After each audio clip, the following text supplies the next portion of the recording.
And this is Ken Kraetzer for CaMMVetsMedia. And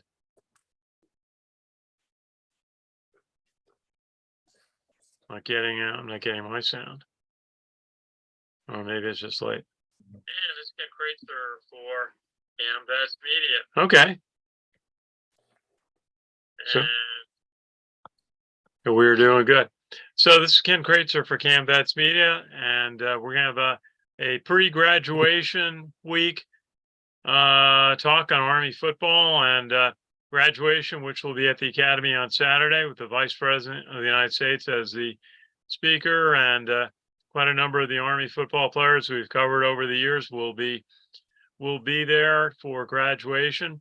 And we saw them, the new look Army football team at the spring game last month, a whole new offense for Army. And so we're really glad to have today with us Richard Miller. Good evening, Ken. Look, start of hopefully will be another great Army football season. Very good. And calling in from state of New Jersey, Steve Shalou from the class of 1992. Steve, how are you? Yeah, good evening. Doing great. Well, I guess our first thought is graduation will be on Saturday, and Mikey Stadium will have 25,000 people there, nearly 1,000 graduates in the class of 2023, many family and friends in the stands. It'll be the last time that we see Mikey Stadium in its current configuration, as there'll be a construction project starting over the summer. Steve, what do you remember about your graduation day? It was hot. It's very hot. It's a long day. It's an exciting day. It's a culmination of a 47-month experience. And, it's a joyous day, but it's also a sobering day because you've got, you're about to jump into a job that has a lot of responsibility and lives at stake. And, you're starting your professional career as a person in arms. So it's an exciting but sobering day. Absolutely. And we've had the pleasure of attending most of the last 10 years where the public was allowed. We missed 2020 and 2021, but we attended last year. And I think this is the third vice president we've heard address the graduating class. President Biden, Vice President Biden, and then Vice President Pence a couple of years ago. And it's always a big day. And one of the things that happens right after is the cadets, as you said, Steve, will change uniforms and then go into different places around the West Point post to commission. Some do it with their team, some do it with their company, some go with their friends and from different organizations that they were in. What do you remember about your commissioning moment at West Point? Well, I can probably talk about it now, but at the time, I had like 3 or 4 commissioning moments because I kept taking my bars off to let special people in my lives all over post get an opportunity to commission me first, because I had a number of people, family members, and then team, and then officer representatives, and et cetera, that I had to pop around the installation and try to get bars pinned back on me. So it was great. It was it's an awesome experience. It's an awesome tradition. I love the way that Army football players do it in the weight room. It's an amazing, the brotherhood, celebrate that a lot together. Yeah, we've been able to attend, I would say, the last 3 or 4 of those, and it is such an important moment for them. One of the things in graduation day I always look for is after the superintendent offers his remarks, and then you have the commencement address by a notable member of the administration. And then you have the diplomas that are awarded. The cadets stand up and raise their right hand and take the oath of office for become officers in the U.S. Army. And then they sing the Army song, and there's benediction, and the final moment of graduation, there's kind of an interesting dialogue I've noticed from the superintendent who gives an order to the commandant to dismiss the graduating class. And when General Thompson was there, he'd always say, "Yes, sir, beat Navy." And then the commandant gives a direction to the first captain out on the field. And the first captain, in some cases, would say, "Yes, yes, sir," and offer the class motto. And the last couple, I noticed they didn't. They just, one year was the first captain said, "Beat Navy." And so it's I always follow to see what the first captain, how they reply to that last order on to dismiss the class. Do you remember any of that that moment or that part of the graduation tradition? No, at that point in time, it was everything pretty much was a blur. I can imagine. It's just I've saw it, something I look for, and we do a video of and try and catch the moment. And I'm sure that Lauren Drysdale is going to do a great job as first captain on graduation day, culminating in the moment of giving the order to dismissed. Do you remember your hat toss? That I do. How high in the air did you throw your hat? Heck, I don't know, but it's fun to see that, the kids get the opportunity to come. And there's a little bit more of a tradition. My 7-year-old, now 6-year-old daughter last year, we went to the ceremony. And she actually, in the days of cell phones, now she actually got a couple, 2 or 3 hats, and they put their name and cell phone number in. And we took pictures with the hat and texted it to them, so that they got a picture of my daughter in their hat, and just send a picture off and say, it's, the hat's in good hands, and hopefully she'll wear it, come 11 years from now. Okay. And yeah, because then the cadets are officers at the end of the ceremony, at the end of graduation, and go put on their new Army officer uniforms. And so it's going to be quite a day. Looking forward to being up there for it. Hopefully we get some good weather. Forecasts so far are good. So we'll wish everyone well. Let's talk a little bit of Army football. The spring game this year, I thought, was a debut of the new Army offense that Drew Thatcher brought in with him, coming in from school in New Mexico, or actually Nebraska, and brought into the offense. It is a pass-oriented offense. It is almost, I'd call it maybe a hybrid spread. There were 4 receivers out on a lot of occasions. They weren't just blocking; they were looking to get a pass completion. A lot of quick outside passes. What did you think about the decision for Army to amend their strict option offense and go to what I would call a hybrid spread offense? What do you think, Steve? Oh, wow. Where to begin on that? I played in the wishbone offense, a true option, throw the ball 3 times a game, and that's probably 3 times too many. So that's what I was born and raised in. When I played high school football, I played on a wishbone team in high school. So, I mean, I don't know much different than that. I think that they were looking for options for, not to overuse the word option, but they were looking for options after some of the rule changes. But I also think Coach might want to show that he can run a pass-oriented offense too. So there's the debuting of that.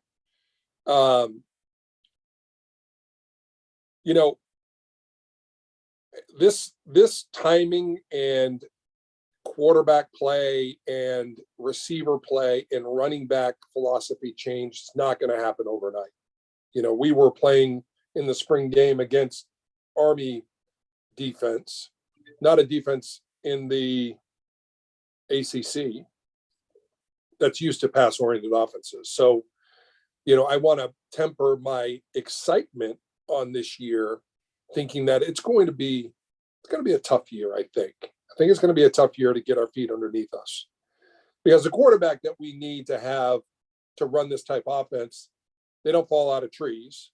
And I don't know whether or not we have them in or on post already. So we'll see. I think we got the best of what we have, but do we have the right quarterback to be able to be successful at a Division I level, throwing the ball on something we haven't done before? Do we have the receivers, the depth at receivers, to be able to do that? Now, I always talk about offensive line play, and I heard rumors, read stats that I think they have 11 or 12 linemen that are all over 300 pounds. So they've got the beef up front, but do they have the talent along with that beef to hold their block an extra second? Because they weren't, when we start with the ball 5 yards deep, you've got before that running back can get to the line of scrimmage. I mean, it's going to take an extra second. So can we hold that block an extra second?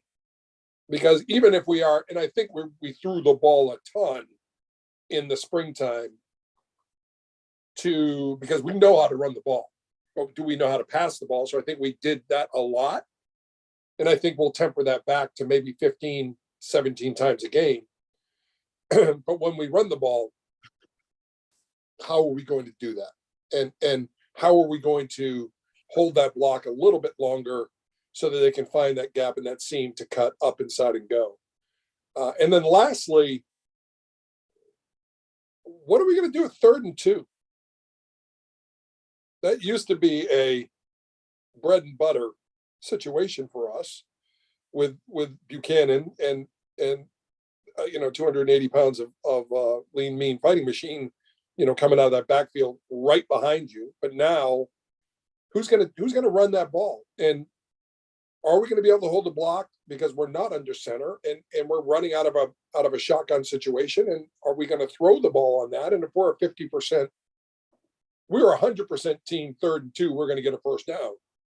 Whether or not we were 3rd and 1 or 4th and 1 and we had to run it again, but we were going to get that first down.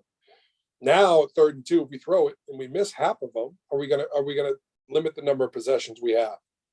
So a lot of questions on my part.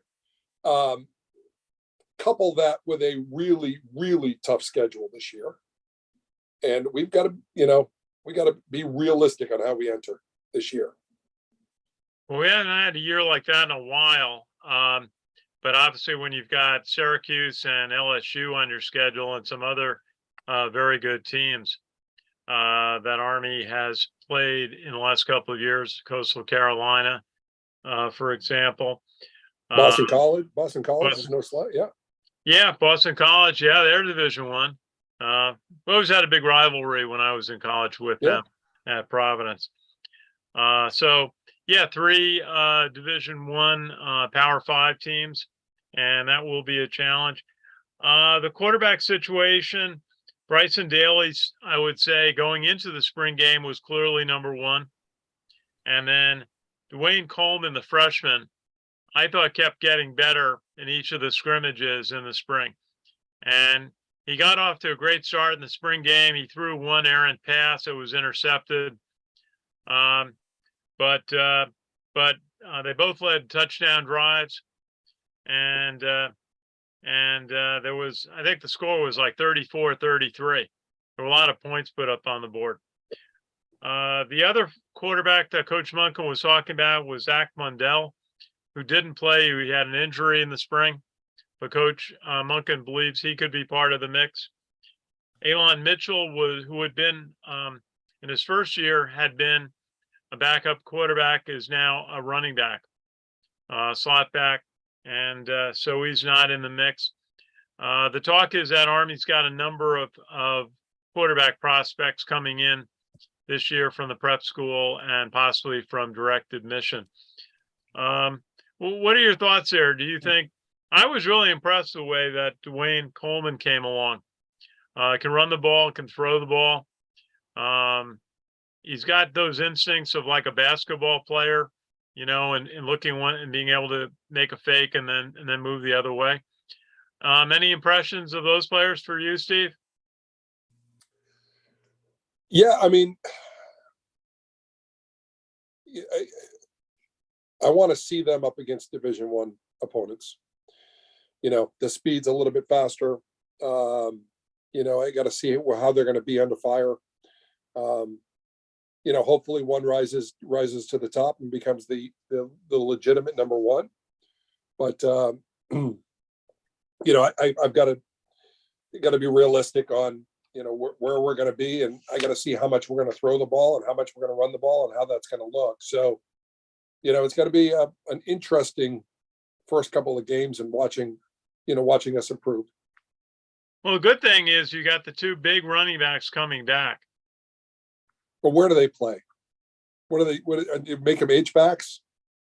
Are they going to be in a slot or a single wing H-back type situation, and are they going to catch balls out of the backfield? I mean, how does that work for us? Well, see now one back in the backfield. Miles Stewart played very well in the spring and took most of the reps that I saw. And so, they will have Tyson Riley and Jacoby Buchanan back, hopefully both healthy. Neither played in the scrimmages this spring. They may be defensive tackles. I mean, a Buchanan would make a heck of a defensive tackle as quick as he is and compact and 280 pounds. Well, on the defensive side, Jimmy Charlo, Austin Hill, Leo Lowen were among the players that seemed to stand out. I mean, interesting year for sure. And so it's going to be a little bit of change, but it really was dramatic to see how much they were passing. They may, as you say, go when they get into game situations, cut back. But go to the. The question is, are they going to be throwing on first down instead of trying to get some running production? So it will be different. Some other players that I saw, well, the offensive line seems to be maybe one of the deepest areas. One of the lineups I saw was Jordan Law, left tackle, Jackson Philpowitz at left guard, Sam Barzak at center, Connor Finucane at right guard, and Simon Dillinger at right tackle. And that seemed to be an area where Army's got some depth. Absolutely. They got some size and some depth there for sure. And a lot of experience. And through rotation or through injuries in the past few years, a lot of them have gotten legitimate playing time. The thing that stood out to me when I went to the awards banquet, the postseason awards banquet, was how very few senior offensive linemen graduated. Now, Connor Bishop happens to be, one of my favorites, but I mean, there wasn't very much other than that in terms of. So we've got depth, and they've been pounding the steel and getting bigger. So we'll be as big as any offensive line in the country. It's whether or not they have the feet, they can pass protect, and can they hold that block that extra second. We'll see how that plays. What is really involved in the difference in blocking when you're running the ball? You're attacking the defense. When you're doing pass blocking, you're backing up, trying to protect a pocket. Is that a big deal for the defense, Steve? If you go back to a movie called Invincible, when you look at they're talking about the knuckles being white versus the knuckles being red, because one is they've got their weight on their fingers and one they got their weight back. And you're offensively, when you're coming out of the option and you're leaning forward, I mean, you're on the attack all the time. Pass blocking wise, especially at the front side of the backside tackle, I mean, you're taking that hitch step and you're trying to cut the momentum or the speed of that outside rusher and get to that spot before they get to it, because they'll beat you on the outside if not, because they get a running head start. So you've got to keep a good base underneath you. You got to make sure you're moving those feet and getting back to that spot, and then staying in balance so that he doesn't just come across your face with a swim move, and then all of a sudden you're flying out, and then the backside of your quarterback is destroyed. So, it's a much different mentality. It's a much different technique, and it's a little less of an attack type, mentality for them. Well, that will be something to see. Got to get Richard Miller. Richard, what have you been? What's your thought about football? What have you been hearing? Well, what have I been hearing about football? Well, of course, the latest things I've been hearing about football, well, recently, as some stories that I have obviously been following. Recently, stories that I have recently been following, like what I've been giving to you. Let's see. A lot of you've been following a lot on. Hope we didn't lose Steve there. Jalen Carter and his pleading no contest to who was a member of Georgia's national championship team. They just won, two consecutive national championships, and unfortunately have had some off-field incidents. A couple of players being arrested, and then of course we all know that I think a couple of weeks or like a week after the championship, there was the accident, was killed. That was a very tragic situation. Yeah. Oh. Very good. Yeah, you went from they went from actually the highest of highs to a very low. Yeah. That is always a fear for everyone who runs I think any program involving high school, college athletes, or any type of student is how to prevent accidents. Hey, Steve, we've been doing quite a bit. We did a lot of basketball coverage, and following the impact of name, image, and likeness and the transfer portal. I'd say it's even more of a big impact in basketball, as I kind of foresaw. I'm sorry, what was that last portion of it? I said we've been following over the winter a lot of what's happened in the transfer portal in college athletics, name, image, and likeness. Right. Some of, in basketball, it's just been created very tremendous turnover in players. We covered Iona, and their whole team left with Rick Pitino to go to St. John's and other destinations. Maybe not as much in football, but it seems like the big schools, if they feel a weakness, that if they don't have a starter that they're feel they can count on, they're quite happy to go to another, try to find a player in the transfer portal to fill a hole. Is that just the way it's going to be going forward? Yeah, I mean, one of the stories, as you asked Richard about the stories to be followed and stuff, one of the things that fascinates me is what Neon Deion Sanders is doing in Colorado. I mean, he had a spring game and had, I think, 70,000 people at spring game, 60,000 people at spring game, and then the next day, like 83 players entered the transfer portal, and that wasn't because they didn't want to play at Colorado, from what I'm seeing or hearing. It's just a matter that he told them, all right, you got a chance to showcase your stuff. Now I'm bringing my players in. And it's interesting to see, that's either going to be an incredible success story for him, or it's going to be an immaculate disaster. And I'm anxious to see what happens with it, because you can turn around a program pretty quickly with the transfer portal. If you're as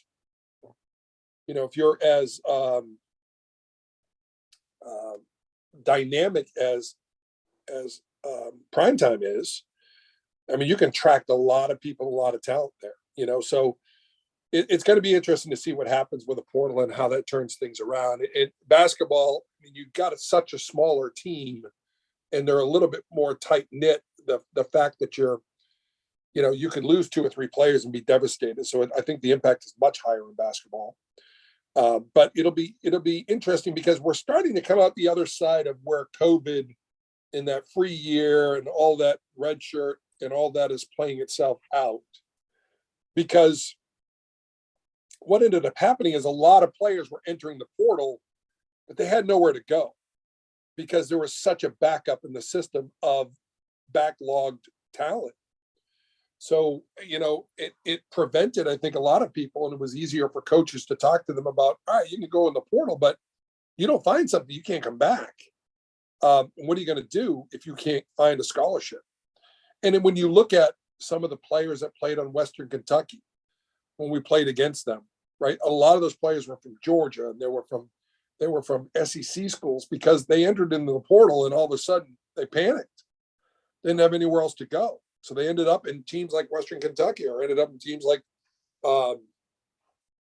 Cincinnati, or some of these Power 5 schools. So it's interesting when that finally clears itself out of the system. I think it's going to cause more transfer portals because there's going to be less inventory in there. But I think it's not a bad thing for college sports, but I think we need to figure out a way to regulate it better because it's the wild, wild west right now. Now, certainly as there's concern, I would say from a lot of mid-majors that it's going to be hard to hold on to their better players who develop when they're sophomores and are attractive to Power 5 schools that have an opening. How about the impact of name, image, likeness, where we started to see, the dollar figures for players at mid majors and then much higher at the Power 5. I got to think that's going to start discouraging some teams that just don't want to get in the business of paying players. Not a factor at the service academies where the cadets and midshipmen aren't allowed to have a part-time job, have a separate income. But what do you see on that part of it? Is that another factor that's going to make it tougher for mid-major schools? Yeah, I mean, I think again, I think we're going to find ourselves searching for equilibrium. It went to an extreme, and there are going to be cases where players are getting paid 7 figures and then they never play. Those type of things. And there's going to be I was an econ major, MBA type, the market will clear. It eventually will find its equilibrium and clear. And when you're talking about supply and demand, the Georgias and the Alabamas and the Clemsons of the world are always going to, Notre Dame's of the world with the endowments and things that they have. They're always going to be able to do those type of things. But I argue that they didn't need it as much as other schools did anyway. So they had an advantage, and I think it continues on with that advantage. So I'm not sure if that makes a difference for them, but it's going to be tougher for the mid majors. And we've got so many things in flux right now with conference realignment, and there are a lot of schools in trouble in the pack, whatever number we're going to put on that, pack 2, pack 10, pack 12, who knows? And there are sports that are going away or under pressure because I think Washington State's got a big issue on their hands with there was overpayment of funds from the conference that they're taking back, and it's going to affect a number of their sports. So there's so many things in flux right now. It's going to be interesting to see how it all plays out, because there's a lot of stuff going around, and when I look at things, I always look at levers that cause an effect. One lever turning this direction is going to cause this effect, but there are so many levers moving right now, you can't really determine which ones are changing the face of college football because there's a ton going on. If you were asked to be commissioner of college football, would there be a couple of priorities that you would want to install? Number one, I would fire the selection committee because I'm by no way qualified for that job. So that would be first and foremost. Number two, I mean, I think it's a transfer portal that I would, try to figure out a way to put forth some criteria to stabilize that a little bit. The name image and likeness, that's a beast that is, I mean, I think financially on that portion of it, the market clearing will figure that out eventually. And there'll be a team that doesn't pay a bunch of nil it's very successful. They'll figure it out. And those that are paying a lot of money are going to say, well, if they can do it, we can do it. I mean, you look at the Tampa Bay Rays in baseball, right? You look at Moneyball type situation. Money flows heavily, but eventually they're going to say, why am I paying all this money if we're not producing? And so I think that will stabilize itself. But I think the transfer portal, because it's such a fickle thing, and when we have 18, 19, 20-year-old gentlemen in football who get their feelings hurt very easily because they weren't raised in a way where they could understand what disappointment is. And I'm sounding like I'm, pulling up my black socks and yelling for you to get off my lawn at this point, but they're kind of fragile. And when their feelings get hurt, your initial inclination from my aspect is, all right, what do I need to do to make it better and fight and figure out how to be better? But their initial inclination is, I'll just go somewhere else. So we got to figure that out. Well, we get concerned about athletes who I've seen in college basketball, especially, that are on their fourth school, and where they're going to graduate from, and having an education to fall out when a pro career may not materialize or maybe short-lived. Well, I mean, college basketball is a great example because the ones that were really worried about a pro career are the ones that need to have a graduation. The ones that are not worried about a pro career because they're going to be there 1 year, they're going to be a one and done player. They knew where they were going. So the players that, don't think that they may be undrafted or, those are the ones that need something to fall back on. They really do. And to your point, I was just reading something today where there was a player that is, on his 7th year. I mean, you look at the Georgia quarterback. I mean, he was there for 6 years and still hasn't graduated. So he's playing in the NFL now, but how long? Maybe 2 or 3 years, and that money goes quick. Well, that's just concerning to hear that he played at Georgia for 6 years and didn't complete his undergraduate. Because one of the positives is where you hear players staying 5 or 6 years and completing a master's degree. There was a woman basketball player at Iona, 4 years at Merrimack, came to Iona, played on a championship team, and finished a master's in education. She's going to work in special education. And by the way, she won the national 3-point shooting contest. Oh, Ken? Yeah.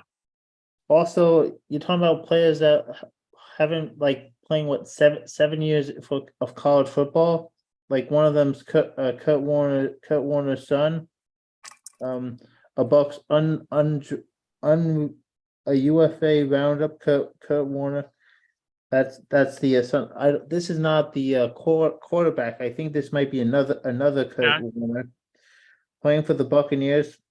Have a 7-year college career, and also, by the way, there's an incredible story from a couple of years ago. Jared Folks who absolutely had a spot on East Tennessee State campus. He's now, oh, actually, wait, it says, I don't see anything listed on him, so I guess he Okay. he hasn't been Well, drafted yet. It's a real concern when you hear players aren't graduating, Right. and when you hear that players are going in the transfer portal and not finding another destination, which from when I looked at it the last time, it was as many as 40% in college football. And Steve makes a great point that one of the challenges has been the availability of fifth-year players. So that the need to the openings available for transfer portal players may not be as large as will be in a few years when the extra year from COVID disappears. Well, anyway, we should wrap up, but I wanted us to all talk a little bit about some of the Army football players that are going to graduate on Saturday. And, it's still, I would start with Markel Broughton and as you said, Connor Bishop. They had two great captains, great leaders on the team this past year. Yeah, I was blessed to really get to know Connor very well. He and his family over the past few years. There's something that Coach does, which is an amazing thing, is he'll have an offensive lineman write a letter to an alumni, former offensive lineman, and so I get a letter every year. Dean Powell was the year before, and then Connor was the year after that, and I get them as freshmen from them, and I write letters and notes to them before every game, during game week, before finals, just words of inspiration after a loss, after a win, just working with them and just, being a part of their lives. And, Dean Powell's an amazing human being. And then Connor's just amazing too. So I've got a special place. And then, you look at this graduating class and they've been very, very successful. A number of them got picked up with the Jaguars and the Vikings and the Broncos. So it's going to be amazing to watch how that plays out for everybody. But I'm so excited for them to get out there and do great things because they're really good leaders and great people. And this was a good class. This was a really, really good class in terms of leadership. And Broughton was a hell of a captain and a hell of a leader. What concerns me a little bit is that, on next year's team, where are the Broughtons? We always had one of the names that just stood up and looked through you as a person. And who is it going to be this year? And there are fewer big names, but this institution finds a way to develop that talent and develop that leadership that somebody will step forward. But this year, it's not as evident as it's been in the past. So I'm interested to see who's going to grab that torch and run with it. Okay. Well, Steve, we're going to look forward to graduation on Saturday. We'll have some video of that and also coverage of the commissioning ceremony. Richard, a final thought tonight?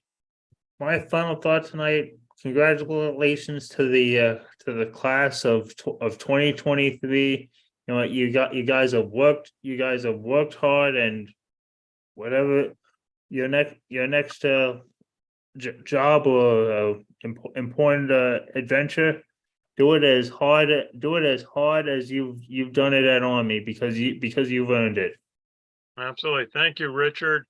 We'll be looking forward to being at Mikey Stadium for the graduation of class of 2023. I remember being out there our day in 2019 and seeing them start out, and now we get to see them finish their journey through West Point. Well, thanks, Steve Shalhoub, for joining us tonight, and Richard Miller. I'm Ken Kraetzer, and we'll look forward to getting back with coverage of the 2023 Army football season. Get started August 1st with summer camp. thank you very much for joining us tonight, and have a good evening.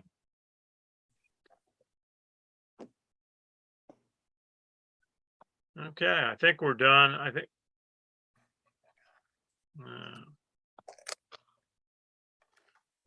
It still says live.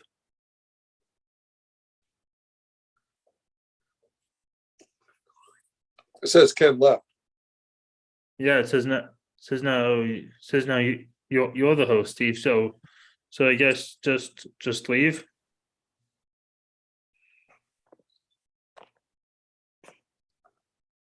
Sure. Okay. Have a good night.